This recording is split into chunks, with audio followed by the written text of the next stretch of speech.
The next step to eliminate a belief is to figure out when you formed it. Almost all of our self-esteem beliefs, and this one, were formed from events that occurred when you were a very young child. A belief usually doesn't come from a single incident, but from many similar interactions. And when it's a very broad belief like mistakes and failure are bad, or a belief about oneself like I'm not good enough, it's always formed from experiences we've had with our parents. This is not to play the blame game with your parents. Most likely they did their best to bring you up as well as they could. Most parents love their children. But how many are aware that children are forming these kinds of beliefs as they grow up? I think you know the answer to that one. After all, what parenting university did your parents go to? Probably the same one my parents went to. As a result, most parents just don't realize the impact of their words and behavior on their children. And that's why most of us form negative beliefs from our interactions with our parents, even though that's not what they intended at all.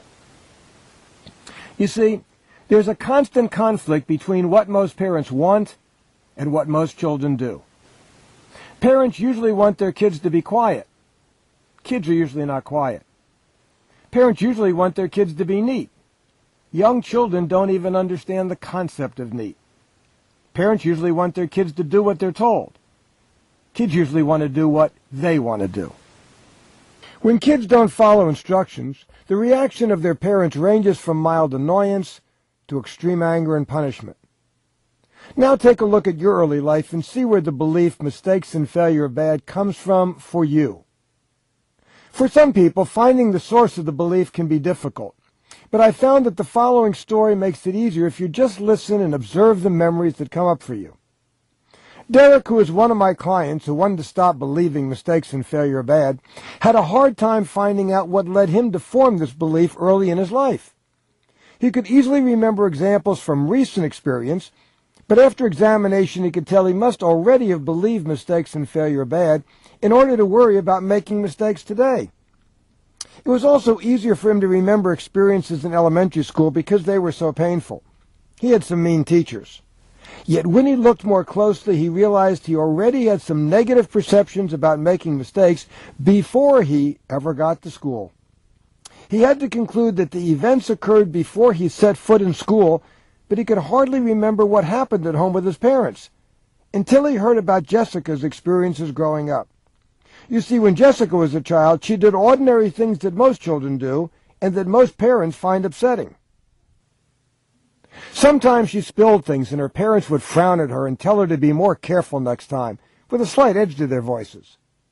Sometimes she left things out which later were ruined, and her parents would ask her, "When are you going to learn to put things away?"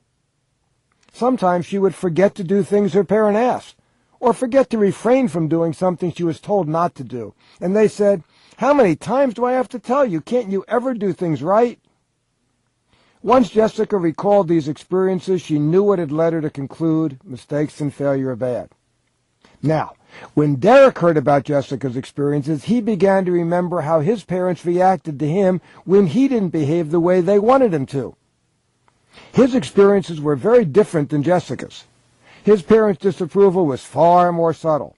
In fact, his parents were very kind most of the time, but they still expressed disapproval at some of his behavior, and it's those times that led Derek to form his belief. In fact, Derek also realized he didn't even need to remember what he was doing that got his parents upset. He only needed to know how they reacted when they didn't like his behavior. How did your parents react when you didn't do what they wanted, when they wanted, or the way they wanted? It's okay if one experience comes to mind. It's also okay if 100 experiences come to mind. What's important is that you know that no one event led to the belief. In fact, in most cases, the belief is formed from many similar experiences. So even if you remember only one event, it's just an example of the way your parents usually reacted when they didn't like your behavior. It's important to keep this in mind as you proceed through the remaining steps of this process. You might not have experienced the exact situations I just described in your childhood, but I bet you did experience something like them. In some families, the disapproval and criticism is subtle, and in others, very obvious. But it's almost always there. Even if you're unable to remember specific events, The process will work if you have a sense that similar events occurred when you were a child, and you can visualize the way your parents would have looked and or sounded as they responded to you. Remember, the purpose of this step in the process is not to make your parents wrong. Even if you had a wonderful childhood and had great parents, very few of them are able to keep from getting annoyed with the behavior of their young children. And if you can't remember your childhood, don't worry. There's a way to complete this step even if you have no early memories. I can't remember anything before the age of 6 and very little before the age of 9. And I've eliminated several hundred beliefs and have had many major changes in my life. To begin with, you don't need to remember specific incidents. As long as you have a sense that one or both of your parents got annoyed or angry when you didn't do what they wanted, when they wanted, the way they wanted, and you can imagine what that would have been like, that's all that's necessary. Here's another way to find the source of the belief. Recall whatever you can of your relationship with your parents when you were a bit older. Maybe when you were in elementary school, junior high, or even high school. How did your parents react when you didn't do what they wanted, or didn't do things the way they wanted you to do then? How did your parents deal with a younger brother or sister? This will make it a little more real how they treated you when you were a small child. When you imagine how they responded to you, doesn't it seem like you could see mistakes and failure are bad in those events? If so, you found the source of the belief. I don't mean you were consciously thinking this at the time. Most of the time when we conclude something, we don't say it out loud or even internally.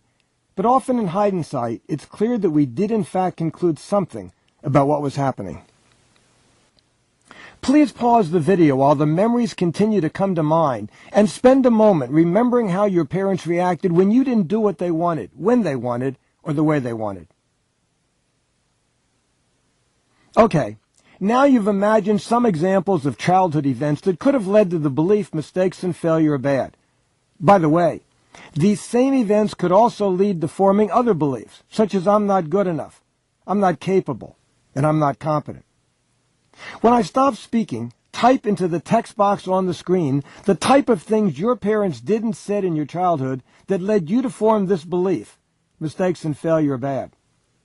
Rather than writing down how you felt, describe the actual situations, what your parents actually said and did, such as, my dad usually shouted at me when I made a mistake, or Mom frequently got annoyed with me when I didn't do things exactly the way she wanted. Take the time you need because this is important. When you're done writing, click Continue below to continue the process to eliminate this belief.